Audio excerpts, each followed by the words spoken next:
Hey guys, is it hot and dry where you live and it's dead calm and it's relentless? If it is, shoot me a message, because what I'll do is I'll come on out to where you are and I'll set my camera up, and I guarantee that the wind will kick up or it'll start raining. So oh, I apologize for the wind. I swear it was dead calm, came out, set my camera up on the tripod. The minute I put it on the tripod, wind starts blowing big time. So if it comes out on the camera, I apologize. I tried one of those wireless mics one time, but the audio just sucked on it, and I didn't like it. So, ooh, I think my watch was kind of glaring there for a second.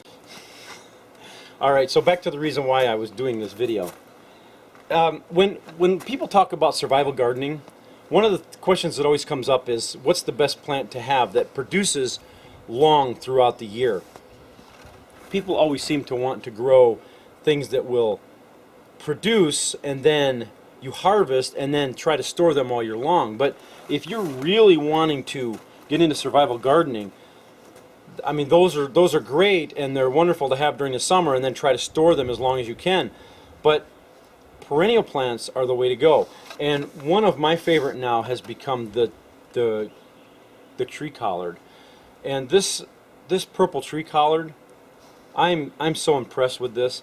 Now they say that this is relative to the kale. Some people call it a tree kale. I really haven't researched any of that to see what it's related to or whatnot. But I got this cutting from a friend, and all I did was stick it in potting soil. Now I did an update a few months ago on this plant itself, and I had it in a smaller pot, and I've been taking cuttings off of it and juicing it, and it just keeps on growing. Now they say that this will get, I've heard of people getting them 10, 12 feet tall. Now I'm not going to let it get that tall, because I'm just going to continue to put this in a bigger pot. Eventually it's going to go into the greenhouse and stay in the greenhouse all year long. And so it's the peak of my greenhouse is like 10, 11 feet. So I'm just going to keep cutting the top off of this and keep cutting it back and keep juicing because with kale and things like that, I always juice my kale. And so I'm thoroughly impressed with this thing. Now it will not tolerate really cold temperatures, so you have to live in a little warmer climate. Like I live in zone 7B, and 7B is perfect for this because it will tolerate some in the 20s, but it will never tolerate anything in the teens.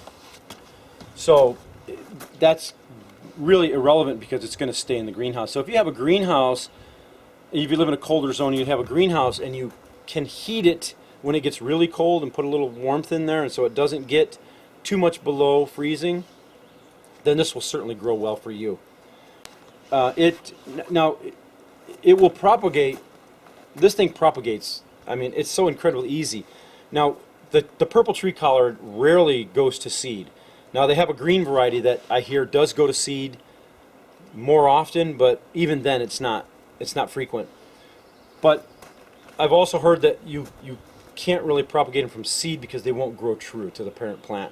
So the best way to do it, they say, is take like suckers and take cuttings from suckers. Now, I've taken, over the course of the last 3-4 weeks, I've taken sucker cuttings from this and I've stuck them in potting soil. I've got 6 of them growing right now, and all of them have rooted, and I've got six more tree collards growing. So that's how easy it is. Now, I'm not saying you're going to have that kind of success rate, but I might just be lucky. So yeah, I mean, as far as nutrition goes, this thing is right up there with the kale.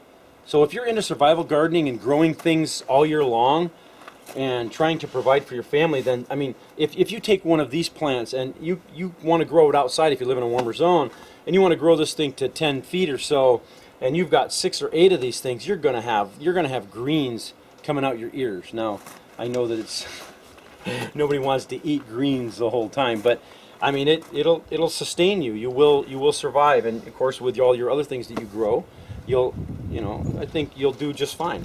So there's that wind again. So anyways, there's my update on my purple tree collard, and if you haven't heard of it, I encourage you, go on out on the internet, check it out, do some research, see if you can get some cuttings, and start growing this.